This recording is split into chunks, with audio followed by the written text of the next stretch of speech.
I'm Lucky Flickerman, first ever host of the Hunger Games. Enjoy the show. 5, 4, Enjoy the show. 3, 2. Enjoy the show. Run. Enjoy the show. Action. Hollywood loves an origin story, but there's only so many heroes to go around, so eventually you have to look at the villains. Star Wars did it with Darth Vader, DC Studios did it with the Joker, and Disney did it with Maleficent and Cruella.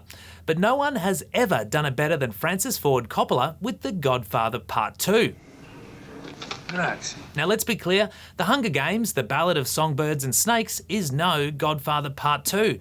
But after 4 films with Jennifer Lawrence as lead character Katniss Everdeen, I volunteer as tribute! the franchise decided the way forward was to go backwards for an origin story about Donald Sutherland's evil President Snow.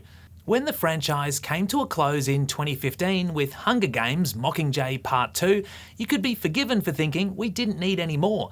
But within 2 years, the studio was already talking prequels, probably because the franchise had made more than $3 billion at the box office. That can lead to revolution. Luckily for everyone, Hunger Games author Suzanne Collins punched out a new book, which was about the rise of a young Coriolanus Snow in the year of the 10th Hunger Games, 64 years before the events of the first movie. Now, the idea of making a movie based on Snow doesn't appeal to all fans of the franchise because, let's be honest, he's a shit bloke. But she's become a beacon of hope for the rebellion, and she has to be eliminated. Ask fans who they would have preferred to see an origin story about, and you might get Rue, Haymitch Abernathy, or maybe Joanna Mason. How's that for a little Hunger Games deep dive? Let's do it again sometime. Thank you. Anyway, we got Snow because the reality is the narratives around obtaining power are simply more interesting. Look at you. Your makeshift shirt and your too tight shoes, trying desperately to fit in when I know the Snows don't have a pot to piss in. And that's certainly the case with the Ballad of Songbirds and Snakes. British actor Tom Blyth from the Billy the Kid series is pretty great at seeming like young Donald Sutherland.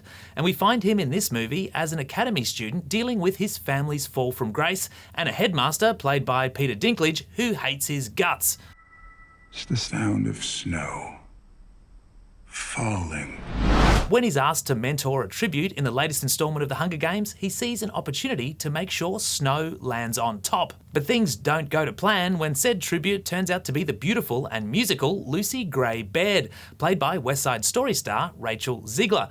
Lucy Gray soon captures Snow's heart, which makes it even tougher to see her compete to the death in The Hunger Games. Will he sacrifice his family's future for love? Will he turn his back on his duty? Or will the whole thing make him the evil monster that we see in the previous 4 Hunger Games movies? One thing's for sure, this movie is probably below the pay grade of the great Viola Davis, who is wonderfully over the top as the head game maker. I've broken free of my laboratory today to examine you, the leaders of the next generation.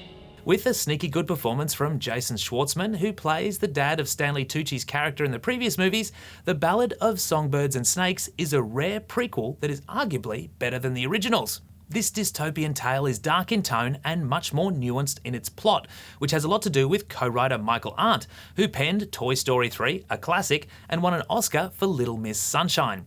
And though the ending tries a little too hard to reach a predetermined outcome, a young Snow proves to be an engaging character to follow. Is it a low-key white male apologist narrative?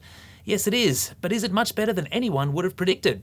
Absolutely. The Hunger Games, The Ballad of Songbirds and Snakes gets 3 stars.